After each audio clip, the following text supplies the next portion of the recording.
Lui, c'est Damien Chazelle. Il a réalisé ça, ça et ça. Son nouveau film, Babylone, raconte les excès du Hollywood des années 20. Ça paraît tellement invraisemblable qu'on a fact-checké tout ça avec lui. Hollywood était une fête permanente. Alors Hollywood, au début, il n'y avait pas tellement de contrôle, de règles. C'était un peu le Wild West. Parce que le cinéma était considéré comme quelque chose de vulgaire, de mineur. C'était pas le théâtre, c'était pas un art, c'était vulgaire. Signs on all the doors red.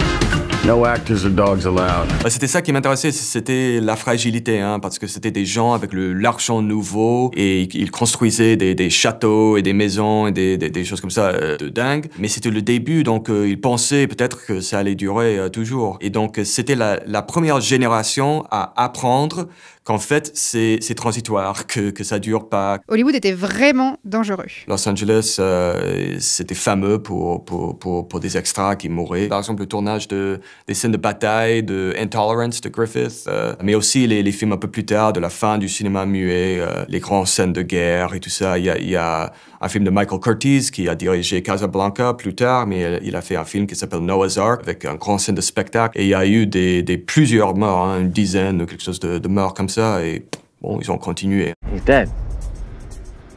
He did have a drinking problem.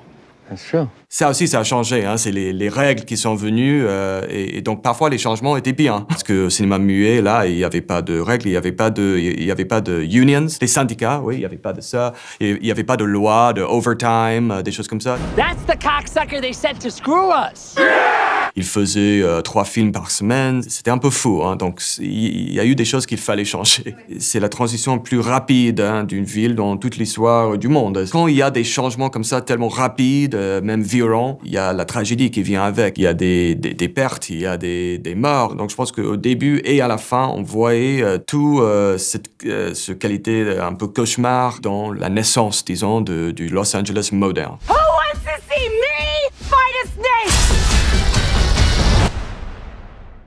Hell yeah! Je dirais pas que j'ai ajouté les fins tragiques, tout ça, ça venait de l'histoire aussi. Il y avait beaucoup plus de réalisatrices. Oui, c'était comme ça. Et en fait, on a perdu ça un peu avec l'arrivée du cinéma parlant. Le moment où Hollywood est devenu plutôt une industrie que le Wild West qu'il était avant. Hein. Mais dans le cinéma muet, oui, on avait des gens comme Dorothy Arzner et Dorothy Davenport et Alice Guy Blanchet en France et Lois Weber à Los Angeles. Donc, il y a eu beaucoup de réalisatrices et aussi des femmes dans des postes de pouvoir, dans les studios et tout ça. C'était pas comme le montage, c'était des femmes au début. Et donc, oui, c'était très différent, hein, des années 30, des années 40. C'était vraiment quelque chose qui était un peu perdu. Hollywood était bien plus inclusif.